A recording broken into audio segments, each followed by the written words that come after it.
Hello, everybody, and welcome to this episode of GLW Perimeter, episode 26, E3 2021, Part 1. I'm Weekly's Death, and to my right, I'm Lionel. and to my left, who's taking a sip of water. Don't rush me. I'm Ghostblade. And this week's going to probably be an extended one because we have E3 to talk about. It's 2021's E3. E3 is technically day one today, and there was a summer game festival yesterday, so we're going to cover that as well. But first, we're going to cover the movies. And then just before we get to the movies, we also have a whole bunch of anime to talk about. A couple or one ended, or did two?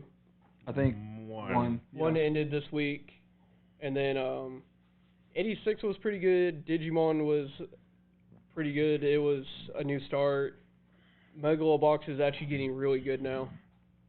And we also had Loki come out, so we'll be talking about that today too. Yep. And then, yeah, we can just hop straight into the movies first. All right. Any particular you want to start with? Because we got a couple. Yeah, so the two movies we watched was Willy's Wonderland, or at least I watched that one on my own. And then Cosmic Sin, which it was the Bruce Willis movie that came out. I'm just going to do Willy's Wonderland real quick, just because it's simple, it's short, it's basically down to the point of the entire movie.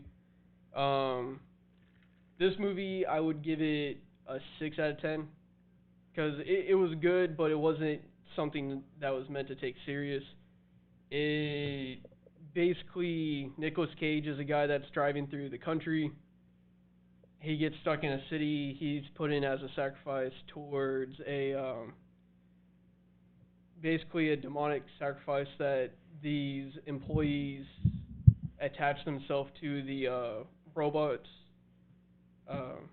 Animatronics. Yeah, animatronics for this amusement park, or I would say arcade. It's similar to Chuck E. Cheese, but it's called Willy's Wonderland. But he gets told that his car will get fixed if he cleans it. Everything goes wrong. He fights back. It's literally an hour and a half movie of Nicolas Cage fighting demonic robots. And I'll agree with the guy. I wouldn't give it a 10 stars, though. I would give it a 6 out of 10, but it's literally an hour and a half of him doing this one thing. I think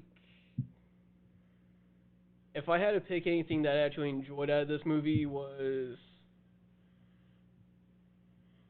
probably just towards the, it wasn't the end fight, but I think it was the second to end when he was fighting the knight, because they had a knight robot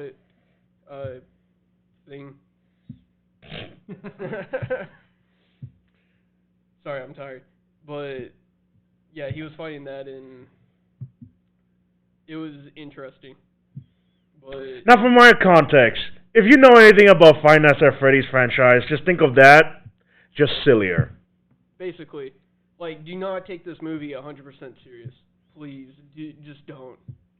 Because It's a good movie for beer and alcohol. Yeah. I'll say that right now. If you just need a movie just to blow off some steam and just watch something with like a beer, definitely watch this movie. But that was really about it. Yeah. The other one was Cosmic Sin. Me and Weekly watched this one. Yes, we They did. had Bruce Willis in this one. Yep. I would say a 5. I would say a 5 too. The main drawback for me about it was I'm not going to say production or the story. It was mostly, I guess it's kind of the production. The landscape felt rushed. It didn't really feel like an alien planet most of the time. Yeah, and my biggest argument was the suits.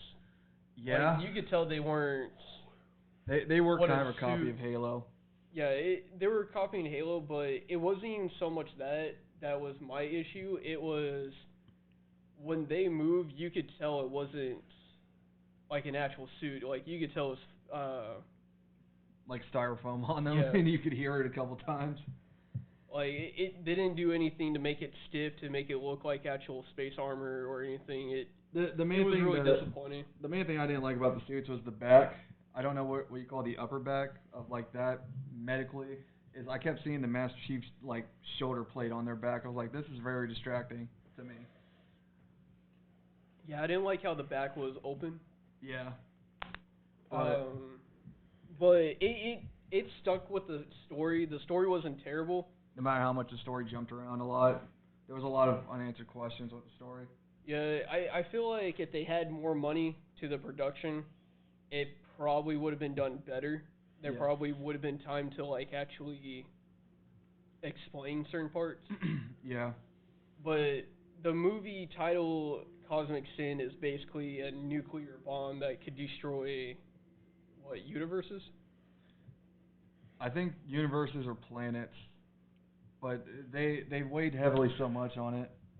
Yeah, it was like it's one of those things like with us, it's like an atomic bomb. It should be like a last resort thing. Yeah. And it's not the way they were playing it. He was like, "Oh, we're going to war, but have this ready." Yeah. And it's like if it kills that much, it's like it's kind of overkill. They also kind of like killed off a lot of characters that I didn't care for. Like they made it seem like it was such a big thing. I was like, nah, I don't remember your name.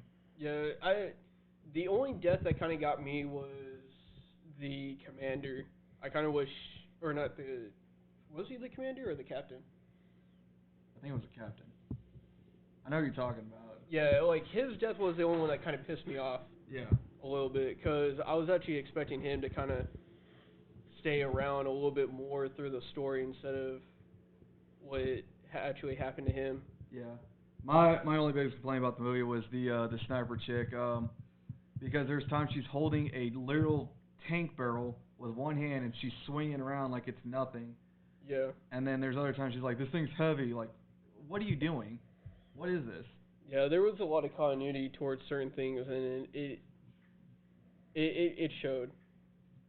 Like, the story was there, certain things could have been explained better, the armor could have been better. Yeah. The helmets could have definitely been a lot better. Oh my god, were they lazy? Yeah, the helmets, if you watch this, the helmets, you could definitely tell they got pretty lazy towards that design. Yeah. And then, I think really my only other complaint was, like, some of the combat that we got was it didn't really feel choreographed enough. No, we just saw them, like, the side of them shooting. We didn't see what they're shooting at or the receiving end or anything else. Yeah, and there wasn't really any, like, bullet damage either. It was what you saw is what you got kind of thing. Yeah. And so with this movie, I agree with you. It's a 5 out of 10. Yeah, if you watch it, please don't go in expecting high hopes on it, because I even looked at some of the reviews, and a lot of people were giving it a 1 or a 2. I'm not saying it's that bad. It's just there's some things they could have done better with. Yeah, it just I'm giving you a fair warning. It's like even a lot of people are asking Bruce Willis what he was doing, and he did a movie. He's an actor. No matter if it's a B he don't film. Care. Yeah, like he doesn't care if it's a B film, a C film, or an A film. He's going to do what he's asked. His character could have been a little bit better though. Yeah. But overall, it was a decent film for a B-rated film. Yep. And I'm just going to leave it as that. To be honest. Is that it we've got for movies? Nope.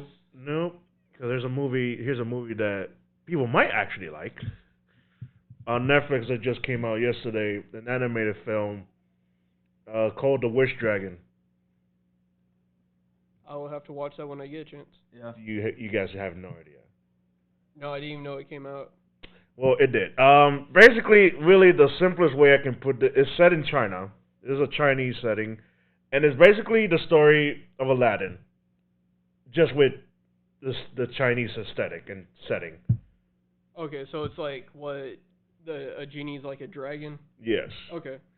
Like literally, like if you just want as little information as possible, that's your context right there. But it's original. But it's original enough that it can like separate itself from that kind of story, which I liked. I give the story 8 out of 10 just for the whole thing. Definitely a good watch. Sorry, I lost my thought. From throughout the whole movie, I guess the only thing my gripe was how like even though it's gonna be like a children's film. I get it. It's gonna be a children's film first. Everything else later. But I just did not like how the villains were either too predictable or a bit too silly. But again, it's a children's film. Can't really do anything about that. Yeah. That was my only gripe with it. Mark Comet a Cosmic Dragon. Basically, it like Go said, it's an Aladdin film, but instead of a genie, it's a dragon that could grant wishes. Like literally instead of a lamp, you have a teapot, a Chinese teapot. And so dragon, he grants you 3 wishes. Here's the cool thing though, like the context of this dragon is that he was just a quick little summary of him.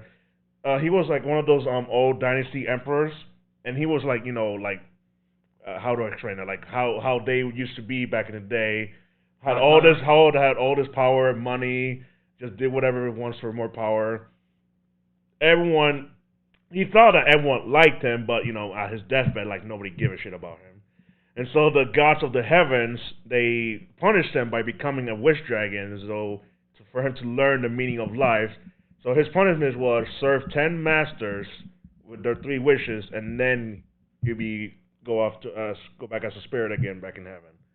And the kid in the movie, he was his last master. But they go through like this whole journey about learning humanity, life, like your regrets, mistake, all that kind of. But okay, that's all I gotta say about that. Yeah. Before I ramble on too long. And then me and Weekly will try to watch it when we can, and we'll give our rate on it. But yeah, we won't go too much into that one even next week because of E3. Yeah, next week's going to be just as extended as this one.